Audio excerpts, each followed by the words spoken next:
folks. You were Tacitus today at your Pushback channel, and thank you for joining this audio live stream. In this essay, I'd like to talk about the behaviour of FBI agents and SWAT team agents that are raiding, being sent to raid, ordered to raid citizens who've either committed no crime, or if you could say it's even a crime, then it's at misdemeanor level, and raiding with maximum shock and awe people who have committed no violent crimes of any description. So now, if you go over, I noticed this in a couple of vids, and I wondered whether I was imagining it. Then I saw it in a third, and then so I went back and had another look and looked at a few other vids to see the behaviour of the officers. Certainly the as it was recorded, typically by the people getting raided, but sometimes by bystanders to the event, or witnesses to the event. So the behaviour of the officers is of people who are above the law, where the laws and the rules don't apply to them, and they're raiding and verbaling people as if they were the most terrible, violent enemies of the state, equivalent to people who committed multiple murders, armed drug cartel gangs that are in a house hold up and are shooting it out with the police and so on. The type of response, or the type of raids that you're seeing here is akin to that.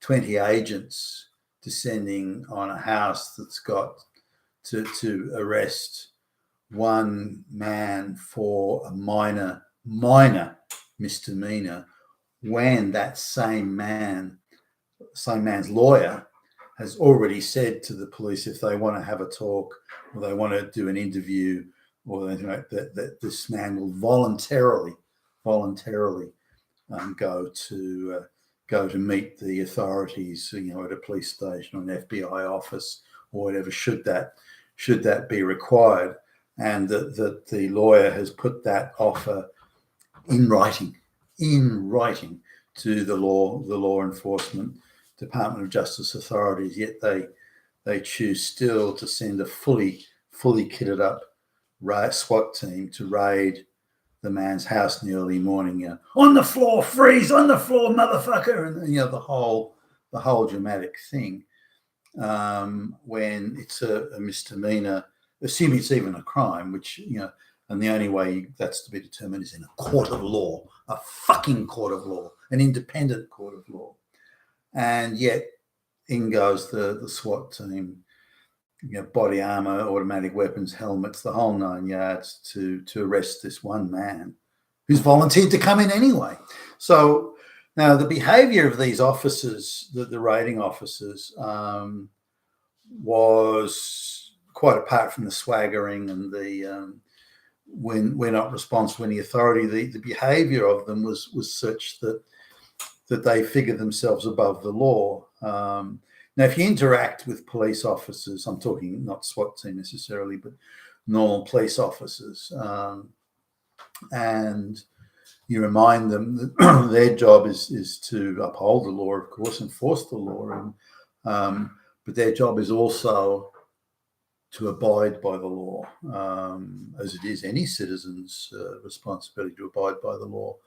And I believe in that, and I expect my fellow citizens to believe in it as well, and to practice it, for goodness sakes. Now, if you remind a police officer that they're there to abide by the law as well, and there are clearly documented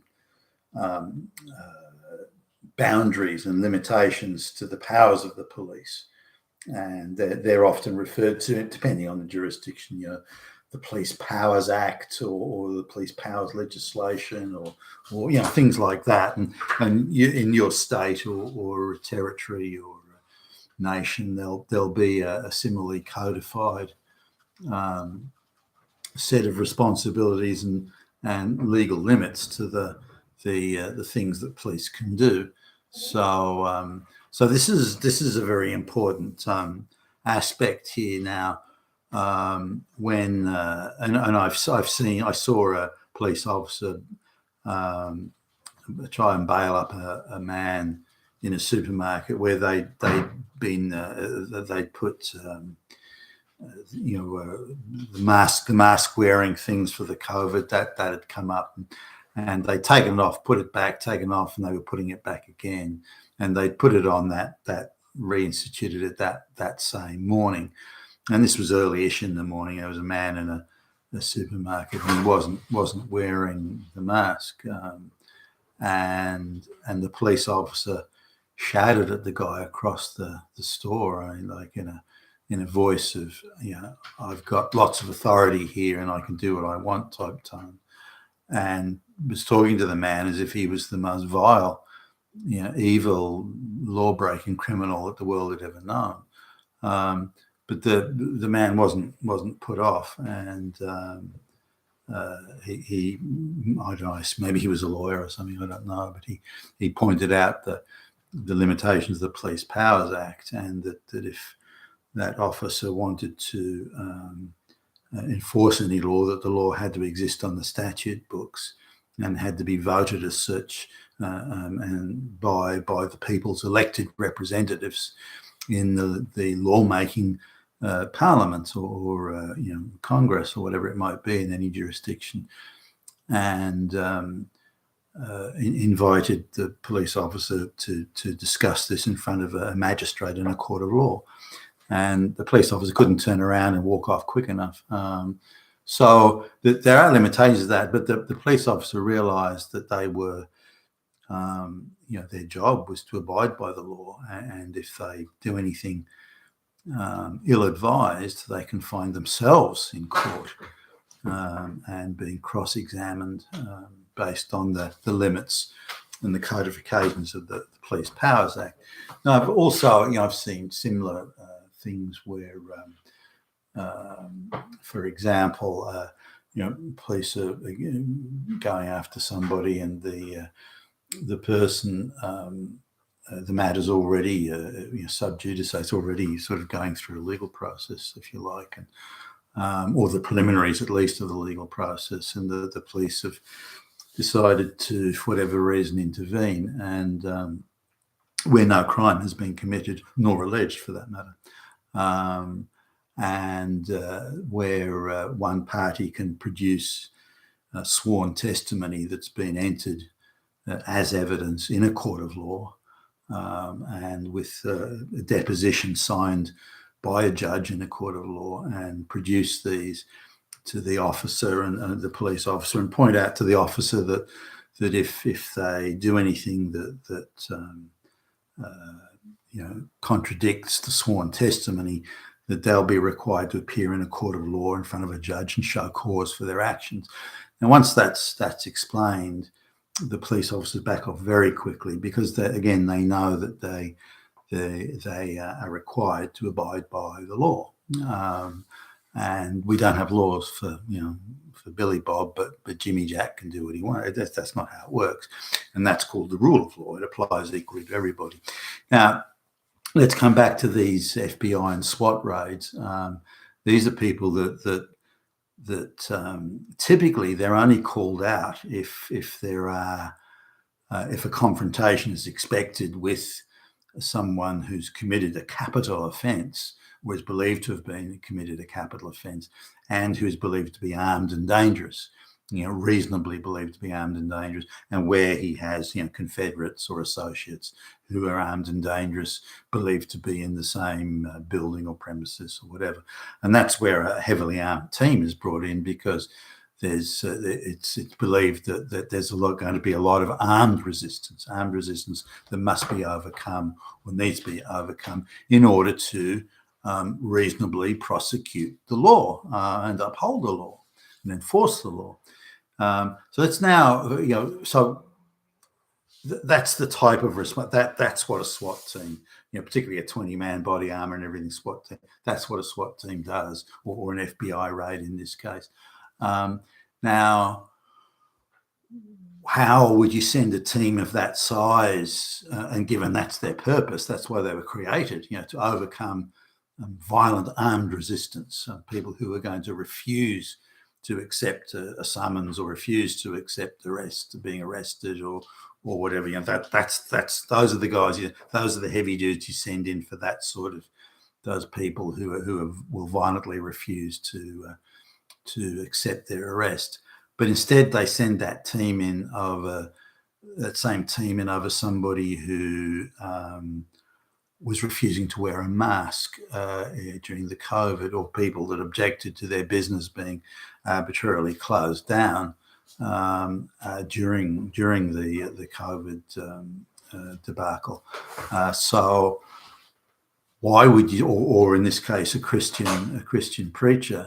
Again, none of these people actually committed any crime, and any laws that they may have broken were either at misdemeanor level, or they were arbitrary laws that were introduced using the cover story of it's an emergency, so we haven't got time to, it's so urgent we don't have time to debate this in Parliament and get the approval of the people's elected representatives. Everything can be set aside. All the processes, the due legal process can be set aside, and we can just make arbitrary decrees, and then we can violently arrest people for maybe not being in full enough agreement with these arbitrary emergency decrees. That was the level of so really we're talking misdemeanor stuff here. Or somebody was organising a street protest about the COVID thing, and the police were tightly monitoring the social media, the Facebooks and whatever, Twitters and whatever else, the social media scene. And so they arrived, I think it was 8 of them arrived at the guy's place. This guy lives on his own. To arrest him again, body armor, weapons, very high-handed, very over-the-top type approach for this guy who they were going to allege may have committed a crime, not had, but and they were using the rubbery thing of, well, he was trying to commission a crime that may have occurred in the future. Now, I can't imagine you could go into court and get a conviction on something like that. Well, Your Honour, look, we think the guy may have been going to commit a crime sometime in the future, but we kind of don't know. But we thought we might have, so we just thought we'd send 8 heavy goons with rifles and fuck knows what to arrest his ass, and we threw him on the floor, handcuffed behind his back. Yeah, I don't think it's a legal right of his that we didn't trample on, but hey, we did it in a good cause. I mean, holy fuck, can you believe fronting a judge, especially if it's an independent court, fronting a judge with that? The police, if I was in court, the police would be in a lot of trouble if they came in with a bullshit case like that. But anyway, this was really the thing. Now, looking at the videos and the way the SWAT team or the FBI raiders, the way they spoke to, remember they're talking to private citizens who have committed no crime, who have no history of crime, who have no history of criminality. Even if you accept the crime that was committed, it was a low-level misdemeanor. So that's the sort of person that we're talking about, or the people we're talking about. Yet the way the FBI agents were behaving, the way they spoke to these people, was that as if the agents were above the law. You're nothing but fucking shit, you damn fascist Nazis. You're morally, but you don't deserve legal rights. Legal rights. So these agents were not concerned at all about the law, or concerned about being brought in front of a judge and told, hey, buddy, you broke the fucking law, ex-FBI agent. They just weren't concerned about it. And nor did they show the slightest concern about proper procedure. Wouldn't the agents, I mean, the people, again, they've been ordered to do it, and then maybe they're grunts and they don't really know any better, but wouldn't upholding and abiding by the law be an oath that every law enforcement officer would have to take? Well, why are they not adhering to that oath? Does the oath not mean anything anymore? And I think we've reached a point now where a sizable part of the entire Western Justice Department, whether in Australia or the United States or Britain. The law enforcement department, much of it, maybe not every single bit of it, but they're getting there, is now they're ideological police, and they're not there to get the lawbreakers or the drug cartels. I mean, they may do that in their spare time or something, but if they've got any time left over, their purpose is to go after folks who are designated as ideological enemies. So a Christian preacher, Christian, he's white, he's straight, he's male, he's a damn fucking Nazi. He's the enemy. He's the enemy of the people. So he's got no legal rights, deserves no legal rights. He's fucking Hitler, and we can do what we want to him, when we want, how we want, and he has no legal rights. He has got no standing in this at all. That's really the attitude, and that was the attitude that came across that these agents were doing. So hey, agents, you better tool up here. Get your iron in order, because we've got a Christian preacher that was caught preaching within 50 meters of an abortion clinic, and he's also a straight white male with 5 children and a wife, and he also does a lot of charity work, helping the poor and so on. So we've got to fucking get him. We've got to fucking get this animal, this fucking disgusting fuck animal. We've got to get him. Go get him, boys. And if he gives you any lip, you fucking deal with him. Now, what person of any persuasion would agree with that, or would say that's reasonable or sensible or desirable? I don't think anybody would. But that was, in my view, at least, the attitude of many of these FBI and SWAT team people. The legal rights of the individual, nah, don't care. Now, if I agree, it would have been different if so. Now, I want you to go and arrest these guys. There are going to be 10 people in there, all believed to have automatic weapons. They have all been charged previously with armed robbery, assault occasioning death, murder, and da-da-da-da. These are heavy dudes. They'll be tooled up to the max, and they're not going to accept any attempt to arrest them. And so hey, boys, get your body armor on, because this is going to be a tough nut, this one here. But we're here to enforce the law. We're going to make sure those bums appear in court before it does. Now, in that situation, you go, okay, well, sure. Known criminals with a long criminal history of murder and vicious assaults, and hey, known to have used weapons in the past, known to have weapons or believed to have weapons, that sort of thing. Hey, okay, you need a lot of guys with body armor and helmets that have got the proper weapons and I don't know, the stun grenades or whatever else. Okay, fine, I accept that. But to arrest, to go and send 20 agents to arrest a Christian preacher with no priors for a misdemeanor level allegation, it's insane. But this is what's going on. This is the ideological policing. So that Christian represents Christianity, represents straight white males. Symbolically and ideologically, he represents the very sort of obstacle that the globalists want to get rid of.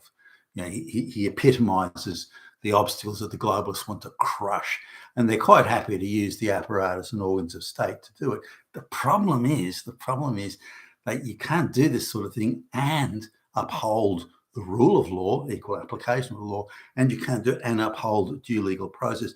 You have to create effectively a paramilitary group that is not accountable to the law, that does not have to abide by the law, and then you use them to go after your ideological enemies. And that's where we are today in the West, and it's very scary. You've been with Tacitus today, your Pushback channel, and thank you for listening.